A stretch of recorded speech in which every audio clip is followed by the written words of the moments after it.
So it looks like Joe Biden's vice president might be hand-picked by big business. Let me show you the story here from CNBC. And by the way, the report on this is comical. At no point are they critical of the fact that once again, massive corporations are potentially deciding who the leaders are in America. This is completely a completely uncritical report, just saying that, well, big business favors these candidates or these politicians as vice president. How is it not a story that once again you have big business picking vice presidents or picking people in the cabinet? Like, this is completely insane. But let me read their story here. Joe Biden's business allies are pushing Kamala Harris, Amy Klobuchar as potential VP picks, really showing you who to stay away from in terms of if you actually want to win voters over. Clearly, you can't trust Kamala Harris and Amy Klobuchar as corporations want them as vice presidents. Key points here. Joe Biden is in the process of narrowing down his list of potential running mates, and his allies in the business community are weighing in with their favorite choices. Oh, ain't it great to have the business community weighing in on their favorite choices for Joe Biden? And Joe Biden's listening. You know he's listening because that's all he listens to. The names being floated and pushed to Biden include Kamala Harris, Amy Klobuchar, Catherine Cortez Masto, Governor Gretchen Whitmer, and Florida Representative Val Demings. Several sources said Harris is the frontrunner, but cautioned that it's too early to know for sure.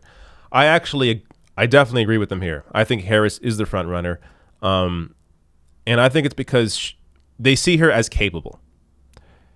Because Joe Biden, very likely, if he becomes the nominee, and then if he becomes president, it's very unlikely he will last past 4 years.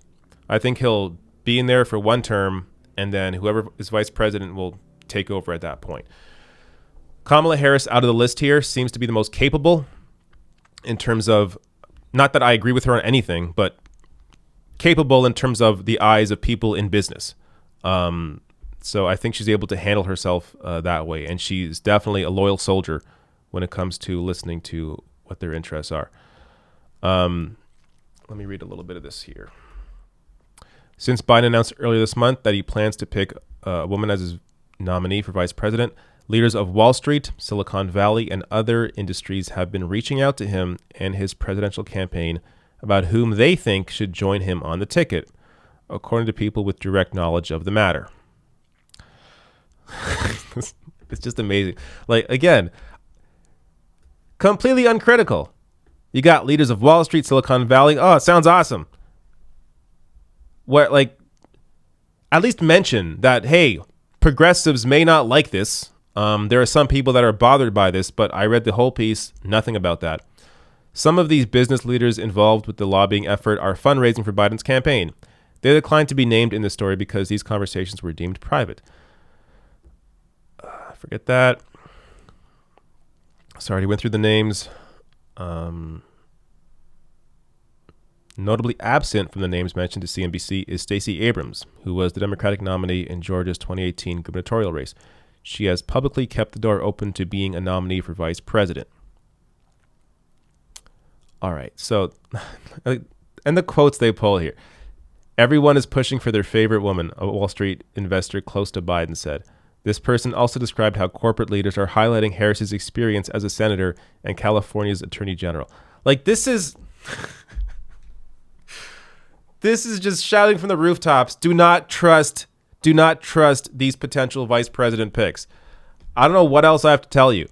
When you have business leaders, just as they handpicked Barack Obama's cabinet, right here, trying to handpick Joe Biden's vice president, you can't possibly trust these people to pick someone that is actually going to fight for you. The only way I think Joe Biden has a potentially, maybe, ever winning the support of many Sanders supporters, many Democratic socialists, many left-wingers, many progressives, is if Joe Biden picks someone like Nina Turner or Rashida Tlaib as vice president.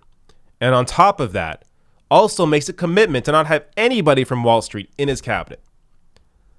That's like the bare minimum, because you have to show actual actions. It can't just be about the platform.